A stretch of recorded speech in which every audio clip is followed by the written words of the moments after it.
wabarakatuh. Kembali lagi bersama Pupi dari Homeschooler.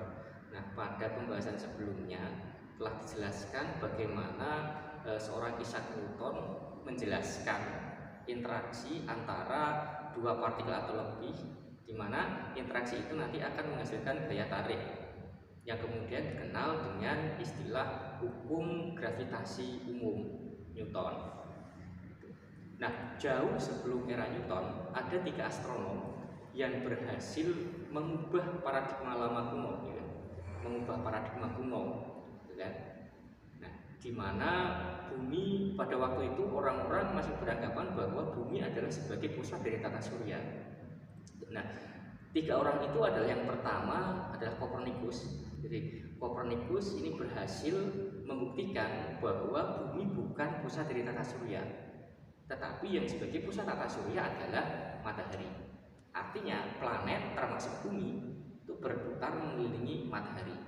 Walaupun konsekuensinya dengan anggapan itu Copernicus akhirnya dipenjara, dia akhirnya meninggal.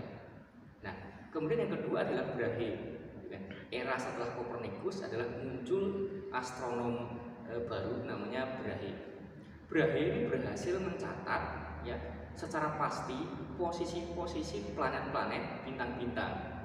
Kemudian ia juga berhasil mencatat bahwa bumi itu bahwa bulan itu berputar mengelilingi bumi. Nah, yang ketiga adalah Kepler. Nah, Kepler ini merumuskan anggapan-anggapannya, merumuskan pandangan-pandangannya ini melalui 3 hukum, yang kita kenal dengan istilah hukum Kepler. Pada kesempatan ini, ya, pembahasan kita akan kita fokuskan kepada hukum Kepler. Nah, hukum Kepler yang pertama ini menceritakan bahwa semua planet yang beredar atau semua planet yang bergerak mengelilingi matahari, ya, ini membentuk suatu lintasan elips. Ya. Nah, di mana posisi matahari berada di salah satu fokus elips tersebut. Hukum Kepler yang kedua menceritakan bahwa suatu garis khayal yang menghubungkan antara planet dengan matahari menyapu luas juring yang sama dalam selang waktu yang sama. Nah, konsekuensi dari hukum Kepler ini kemudian menimbulkan adanya perihelium dan aphelium. Perihelium itu sendiri adalah posisi di mana planet itu terletak di letaknya paling dekat dengan matahari. Jadi ketika planet berputar mengelilingi matahari, itu ada posisi di mana planet itu berada paling dekat dengan matahari. Nah, kebalikan dari perihelium ini adalah aphelium, yaitu posisi di mana planet berada pada titik yang jauh dari matahari. Kemudian hukum Kepler yang ketiga, ya, ini menjelaskan bahwa perbandingan kuadrat periode terhadap setengah dari sumbu panjang elips, gitu kan? Saya ulangi, bahwa perbandingan kuadrat periode terhadap pangkat 3 dari setengah sumbu panjang elips adalah sama. Artinya untuk planet yang berbeda ini berlaku, di mana secara matematis dituliskan bahwa T kuadrat per R pangkat 3 sama dengan K, di mana K adalah konstanta keserbandingan, ya, yang menandakan atau mencirikan bahwa besarnya sama untuk semua planet. Nah, itulah, ya, ketiga hukum Kepler, ya, inti dari ketiga hukum Kepler. Sebagai contoh, 2 planet P dan Q mengorbit matahari. Apabila perbandingan antara jarak planet P dan planet Q ke matahari adalah 4:9 dan periode planet P mengelilingi matahari adalah 24 hari, berapa periode planet Q mengelilingi matahari?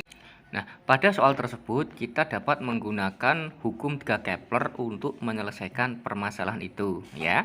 Caranya masukkan persamaan hukum 3 Kepler, yaitu T kuadrat per R pangkat 3 sama dengan K. Nah, karena itu perbandingan 2 planet, maka kalian dapat masukkan TP kuadrat per RP pangkat 3 sama dengan TQ kuadrat per RQ pangkat 3.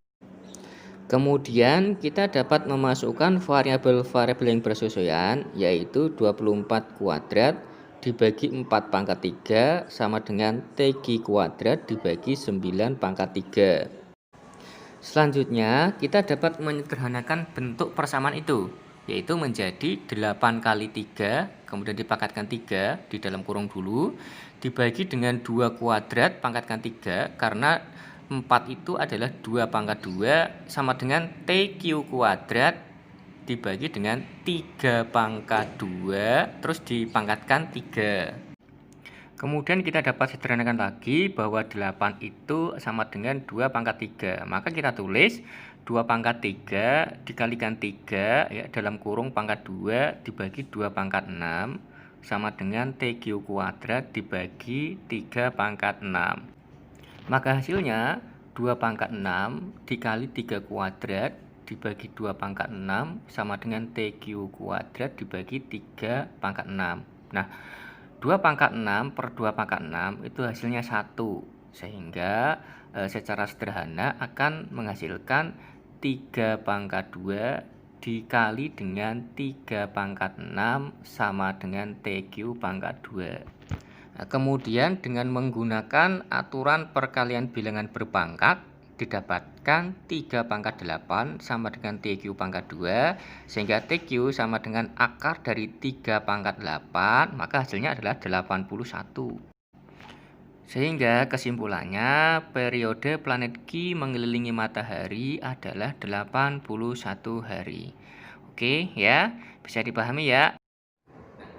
Semoga dari tayangan ini dapat memberikan manfaat dalam menemani kalian belajar. Saya akhiri. Ya. Assalamualaikum warahmatullahi wabarakatuh.